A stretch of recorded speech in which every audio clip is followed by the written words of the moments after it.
নমস্কার। আজকে আমি সিজোফ্রেনিয়া বিষয়টা নিয়ে কিছু কথা আপনাদের সাথে শেয়ার করব। সিজোফ্রেনিয়া একটা সাইকোটিক মেন্টাল ইলনেস।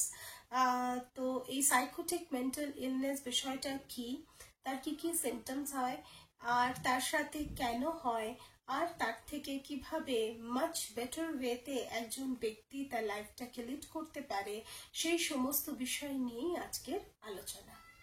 তবে বিষয়টার মধ্যে সরাসরি আসা যাক। এই যে সিজোফ্রেনিয়া কথাটা বলছি, এটা সাধারণত একজন ব্যক্তির তিনটে দিককে এফেক্ট করে।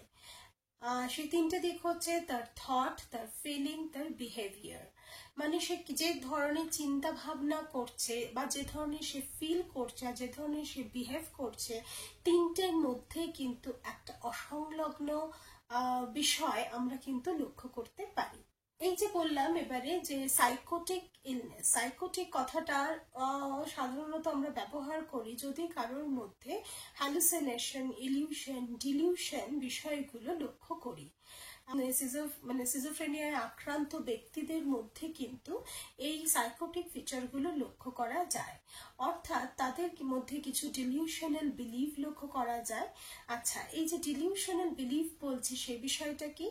ডিলিউশন হচ্ছে কি, যে যেটা একটা অবাস্তব ভাবনা চিন্তা। ধরুন সে মনে করছে যে তার ভাবনা চিন্তা, তার সমস্ত কিছু টিভি দ্বারা, মানে টিভি তার সমস্ত কিছু জেনে নিচ্ছে, তার সমস্ত মনের কথা জেনে নিচ্ছে। এইরকম একটা ফলস বিলিভ তার মধ্যে কিন্তু কাজ করা, যেটা ভীষণ রিজিড বিলিভ থাকে, যে যেটা আমি ভাবছি দ্যাট ইজ কারেক্ট। ওকে, মানে তাকে স্পাই করছে টিভি, এরকম আর কি মনে হচ্ছে তার মধ্যে। নেক্সট যে সিমটমসটা লক্ষ্য করা যায় সেটা হচ্ছে লস অফ কন্ট্রোল। নিজের ওপরে একটা যে কন্ট্রোল থাকে, এই যে ধরুন আমি আপনার সাথে কথা বলছি, তো এই যে প্রসেস করছি ওয়ার্ডগুলো যে কি বলবো এরপরে, তো সেটা করে নিয়ে তার মধ্যে প্রত্যেকটা কথার মধ্যে একটা কিন্তু বাঁধন আছে, একটা সামঞ্জস্যতা আছে। এই মানুষগুলোর মধ্যে কিন্তু কথার মধ্যে কোনো একটা কথা থেকে পুরো সম্পূর্ণ অন্য আর একটা কথার মধ্যে চলে যাচ্ছে, একটা সামঞ্জস্যতা যেন লক্ষ্য করা যায় না। Loss of control in their way of talking. সে বলছে কথাগুলো, তার মধ্যে একটা বিস্তর অসংলগ্ন ব্যবহার লক্ষ্য করা যায়।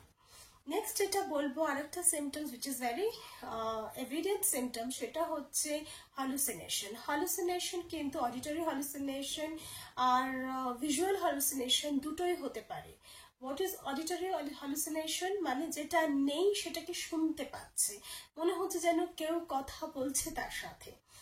সে তার কথাটা শুনতে পাচ্ছে আর সে বুঝতে পারছে, মানে সেই অনুযায়ী সে রিয়াক্ট করছে। ওকে, আর ভিজুয়াল হ্যালুসিনেশন হয়তো সে দেখতে পাচ্ছে, দেখবে হয়তো কারোর সাথে মনে হচ্ছে কোনো মানে যেন সে গল্প করছে, হাসাহাসি করছে, পাশেই কেউ রয়েছে, হ্যাঁ, তার সাথে সুন্দর আড্ডা দিচ্ছে, এরকম একটা বিহেভিয়ার কিন্তু যদি লক্ষ্য করেন আপনার চিত মানুষের মধ্যে, তাহলে এটা কিন্তু কখনোই ওই ভূতে ধরা বা এই ধরনের কোনো কুসংস্কারের মধ্যে নিজেকে আটকে রাখবেন না। It's a serious mental illness, and যেটা কিন্তু ট্রিট করা যায় উইথ মেডিকেশন অ্যান্ড থেরাপি, কিন্তু ব্যক্তি অনেক বেটার জায়গায় থাকে। এবারে বলি, সাধারণত 100 জনের মধ্যে কিন্তু একজনের হচ্ছে সিজোফ্রেনিয়া হতে পারে, স্ট্যাটিস্টিক্যালি এটা কিন্তু প্রোভেন। নেক্সট হচ্ছে যেটা বলবো, যে অনেকের মধ্যে কিন্তু হ্যালুসিনেশন হতেই পারে, যে দেখবেন হয়তো যে due to heavy use of alcohol তারা হয়তো হ্যালুসিনেট করছে, বা কোনো ব্রেন ড্যামেজের কারণেও হ্যালুসিনেট করে, সেটা মানে কিন্তু কখনোই সে সিজোফ্রেনিক নয়। সেটা কিন্তু সিজোফ্রেনিয়া কখনোই নয়। সিজোফ্রেনিয়ার অ্যাকচুয়ালি কিছু পজিটিভ সিমটমস, কিছু নেগেটিভ সিমটমস আছে। So what are the positive symptoms হচ্ছে কি, যেগুলো আমি বললাম, হ্যালুসিনেশন, ইলিউশন, ডিলিউশন, এগুলো যদি থাকে, হ্যাঁ, মানে যেটা নেই সেটা সে দেখতে পাচ্ছে, যেটা মানে একটা ফলস রিজিড বিলিভ তার মধ্যে কাজ করছে, হ্যাঁ, একটা সাসপিশিয়াসনেস তার মধ্যে কাজ করছে, এগুলো যদি দেখা হয়, এগুলো যদি তার হচ্ছে পজিটিভ সিমটমস অফ সিজোফ্রেনিয়া। আর নেগেটিভ সিমটমস হচ্ছে কি, সে যেন কোনো কাজেই তার হচ্ছে মন দিচ্ছে না, হয়তো দিনের পর দিন সে স্নান করছে না, সে হয়তো খাওয়া দাওয়া বা হয়তো ঘুমানোর প্যাটার্ন, সেগুলোর মধ্যে একটা চেঞ্জেস, কনসেন্ট্রেট করে যে কাজ করা, সে কনসেন্ট্রেশন দিতে পারছে না, এইগুলো হচ্ছে নেগেটিভ সিমটমস। তো এই ধরনের সিমটমস যদি আমরা লক্ষ্য করি কোনো ব্যক্তির মধ্যে, তাহলে কিন্তু অবিলম্বে তার চিকিৎসার প্রয়োজন আছে। আর উইথ মেডিকেশন অ্যান্ড কাউন্সেলিং সে কিন্তু অনেক বেটার থাকতে পারে। টক থেরাপি, বিহেভিয়ার থেরাপি খুব ভালো কাজ করে এক্ষেত্রে। আর তার সাথে যেটা ভীষণ ইম্পর্টেন্ট বলবো, সেটা আর 5টা রোগের মতোই এটাও এক ধরনের মেন্টাল ইলনেস। তো সেখানটায় আপনার সহমর্মিতা প্রয়োজন আছে তাকে। হ্যাঁ, তার বিহেভিয়ার গুলো কোনো কোনো সময় is very becomes very difficult to control for us। তো সেই জন্য মেডিসিন দিয়ে কিন্তু তাকে অনেকটা বেটার জায়গায় কিন্তু সিজোফ্রেনিয়ার ট্রিটমেন্ট হয়। এবারে আসি যে কেন হয় এর অর্থ, মানে সঠিক এই কারণেই হচ্ছে এটা হয় সেটা কিন্তু বলা যায় না।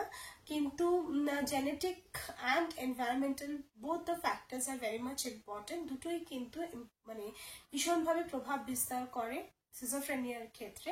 জেনেটিক কারণেও যদি মা বাবার মধ্যে বা হয়তো ভাই বোনের মধ্যে বা আইডেন্টিক্যাল টুইন্সদের মধ্যে হলে পরে একটা বেশি চান্স থাকে, বা টুইন্স হলেও সেখানেও একটা চান্স থাকে।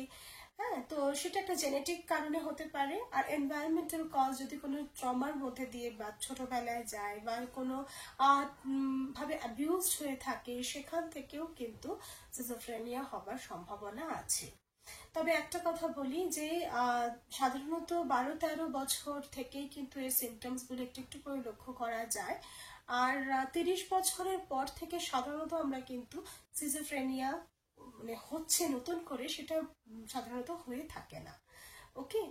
আর যেটা আগেও বললাম যে কোনো যদি অ্যালকোহলিক বা কেউ হয়, সেখান থেকে কিছু হলুসিনেট করছে বা ডিলিউশন কোনো বিলিভ থাকছে, সেটা কিন্তু কখনোই সিজোফ্রেনিয়া নয়। তো আর মেন্টাল অ্যাওয়ারনেসটা আসার জন্য একটা কি বলবো, একটা কাঠামো মাত্র আমি দিতে হয়তো পারলাম, বোঝাতে হয়তো পারলাম, কিন্তু বিষয়টা অনেক গভীর, অনেক ব্যাপক। হ্যাঁ, তো আজকের মতন তাহলে এখানেই শেষ করছি। আবার অন্যদিন অন্য একটা বিষয় নিয়ে পজিটিভলি আসবো। নমস্কার।